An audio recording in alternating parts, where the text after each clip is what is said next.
So just in case you guys were wondering, this is not a tips video trying to teach people how to adjust the sails. We're making moves out here, okay? And unless you've seen a tips video that has somebody threading a needle like this, stay tuned. There's more coming.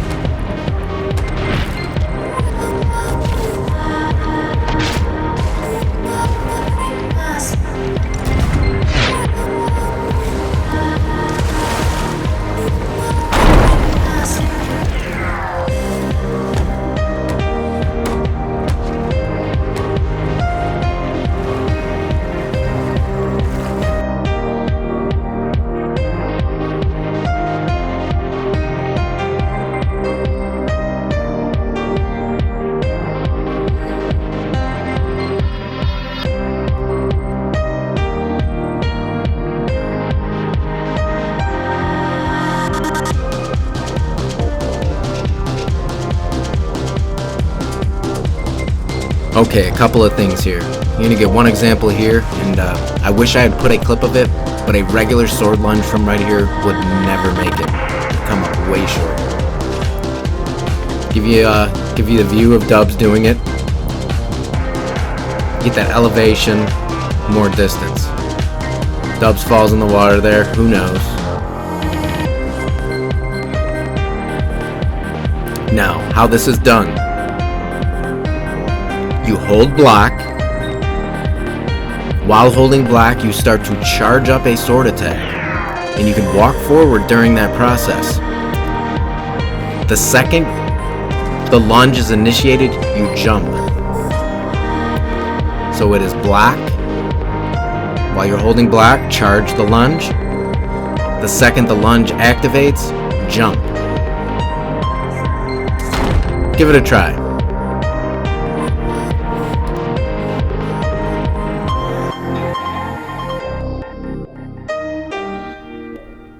Now, I'd like to think everybody at this point does know where to get gunpowder barrels, but we'll do a quick clip right here, 20 seconds, just so everybody knows, so everybody's up to speed. You can go to any fort, unoccupied skeleton fort, or an active one, but you want to go to an unoccupied one, and just run around. You'll find anywhere from 2 to 10, maybe even more than 10. Check the watchtowers, check the main tower. They're literally all over the place. All you gotta do is take a look around. Now onto some clips of kegging examples. Now some of these clips were before patch 1.04. In the new patch, I would have died right here, but the reason it is in the video is I have gotten numerous double kills on players that are sitting on top of a sloop that I have kegged from underneath. You can get a double kill from an underwater keg, even though now you will die from it. But moving forward, another kegging example. This is trying to set your partner up in a position to succeed. And when you come straight at the galleon, you want to make sure you bend it right. Start to bend it right. I left the wheel cocked a tiny bit right. He's going to keg them right now. Just get below deck. Just brace for impact. Listen. If you will hear a distinct noise if a player is boarding your boat, and you always got to be ready for it. Now this is an in-your-face action keg, and oh, you thought you were gonna board us keg, and just wait for it.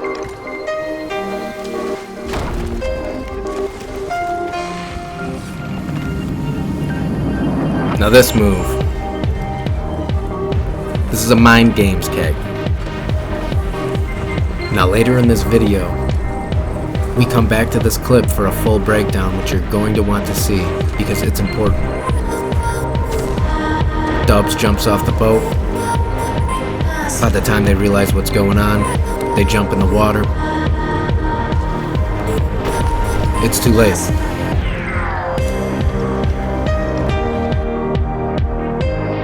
This is don't ever do this keg. Don't ever do this. especially after you just got done loading up all this loot, because then you're gonna have to bring the new boat back and pick up all the loot. It's never a good idea to destroy your own boat, especially when you have all this loot on you. Not my best day.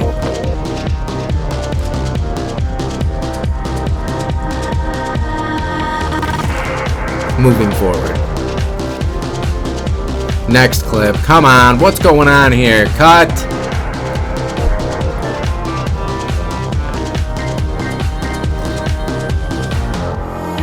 Now this right here, if you saw episode 1, this is what we call a long distance dedication. It's so long that I'm gonna cut in between it. Okay, they're a little bit closer now. This is called the I'm really happy you guys are friends and you're working together. Please stop following me, Keg. Now once again, in 1.04, an underwater detonation will kill the player. But that's a good thing. All that does is help me. I just need to get some more clips of it. But moving forward, you would just want to be closer to the surface. The second you see the hull of their boat underwater, just let go of the keg and swim for their ladder. But in this case, we were on the run with the skeleton key. I just wanted to keg them and get back to my boat. But let's say that explosion killed me. I'd already be on the ferry of the damned right now, instead of having to swim back to my mermaid. So it's honestly the same thing either way. Now this clip is about supporting your teammate. You have to give the enemy something to look at. He hasn't even jumped yet. He's in the crow's nest with the keg. So we got the boat, we got the motion going left to right, left to right. Firing cannons, suppressive fire. There he goes, he's in the water. Did they see him? I did as much as I could to make sure they didn't see him. Who knows if they saw him? Now this is the... Oh, you think it's funny that we're sailing next to you, Keg? Slash ghost ride the boat, Keg. So that guy's laughing at us like, yeah, oh, you're... Hey, sloop. Hey, you dumb sloop. That's what he was thinking. And, I mean, you'll see the rest. So, this is a double ghost ride the boat keg. And you base these moves off of if you have treasure on you or not. I mean, at this point, even if we have treasure on us, we do stuff like this, but...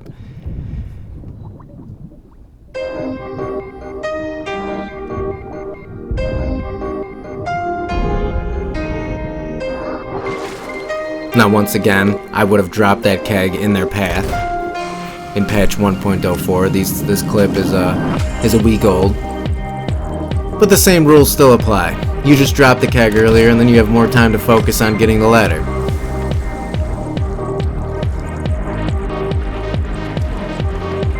And there's the guy. 1 versus 1. You thought it was funny.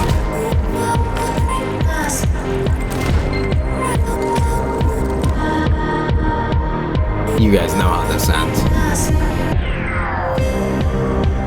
Moving forward.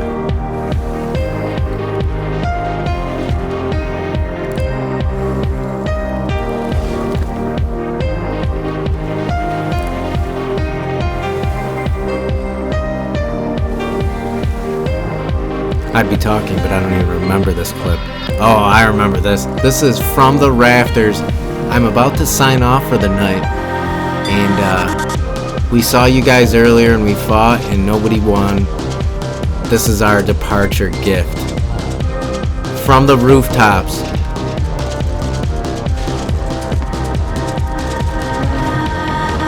This is just classic.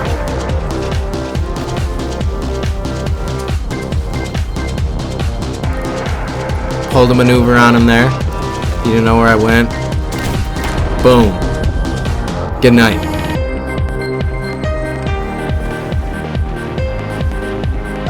Anytime your boat's going to intersect with a galleon is a kegging opportunity. Boom.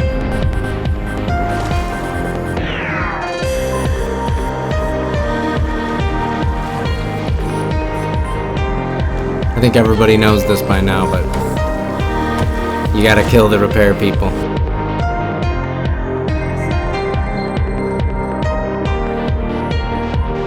Now this next clip is about maneuvering in general.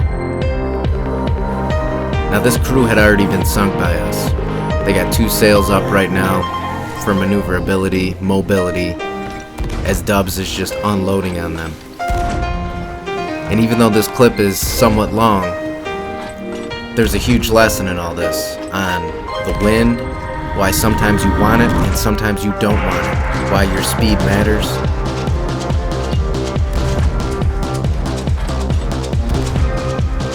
Now Dubs is just unloading on them right now, and all they want is to be able to return fire. Now right here, the second I notice him, he's getting sick of being unloaded on. I see him start to cut it back right. We're starting to gain on them where they are. If he cuts it right now, he knows I'm finally going to be able to return fire. So I cut it back left and raise the sail, and never at any point do we come into their cannon zone. He tries to go right, I go back left.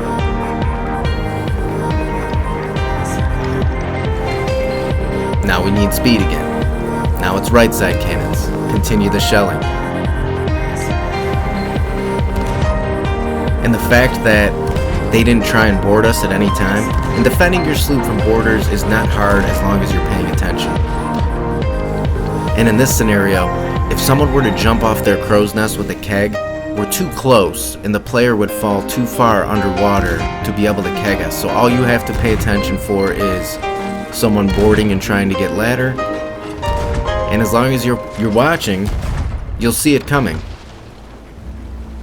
And eventually, these guys make the mistake of trying to board us. Trying to board and getting killed hurts your team bad. There it is, he jumps off, and that was the moment that I knew they were done. They were done. Whoever was repairing the ship had to have been telling them, guys, you have to do something, you have to stop them. And I knew when that guy jumped that that was an act of desperation.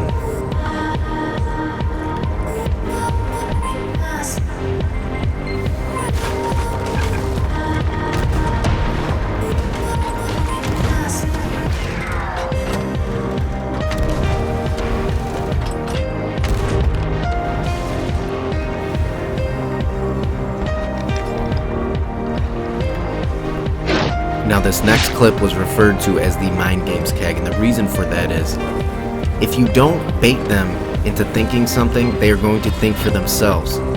At the beginning of this maneuver, it looked to them from their point of view like we are about to sail in front of all 4 of their cannons. And even though I only baited one player into getting on the cannons, that's all it took. That player that was on that cannon, if he didn't have a cannon shot, he would have just been standing there on the deck looking at us. And when people are looking at you, they have time to think.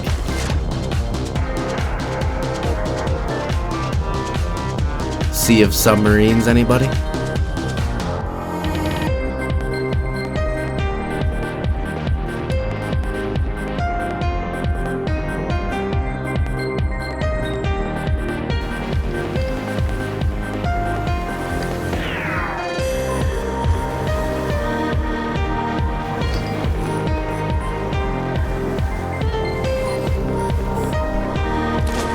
As we go back to episode 1 here for one of the greatest moves ever, in my humble opinion. These are those 2 galleons that received that long distance dedication as they pursue us to try and retrieve the skeleton key, and raising the sail at the last second to clear this rock secured our escape. As they tried to board, the galleons end up crashing into each other in one of the most deflating moments in Sea of Thieves history. It wasn't a good night for these poor guys.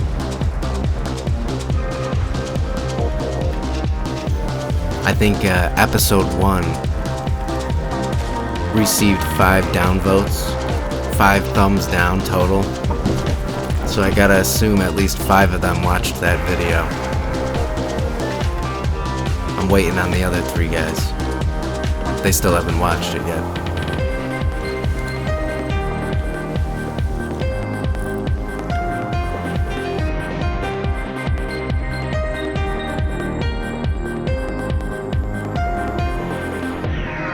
Now, as far as voyages go, once again, something most people are catching on to, but there's a map. That's the kind of map you want. 5 X's, 1 map. When you get 5 X's on a small map, even better. Here's the type of maps you just want to cancel. 1 treasure, 1 treasure, 1 treasure, 2 riddles. Toss it. Same thing goes for Order of Souls. Now, I'm not telling you how to play the game. If you want to do every voyage, you're more than welcome. But if you want it to work out like this right here,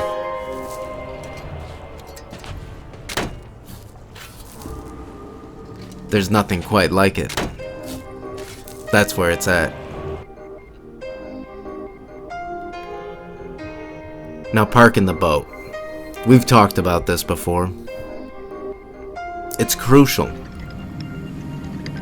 This is the one thing that you have over a galleon, is you can squeeze into spots like this. And even when you're in a galleon, parking is still important. Don't get me wrong. But as a sloop, you want to get tucked in here, and you want to use these towers to assist you in anyone approaching the fort. In a second here, you will see, as I look at this tower next to me, skeleton is still in there. He's only going to help you. And some sloops choose to go in and cutlass the skeletons, but a lot of times, since we're pretty good about keeping a lot of cannonballs on us, we just choose to do our forts like this. One person brings them over, the other person just unloads.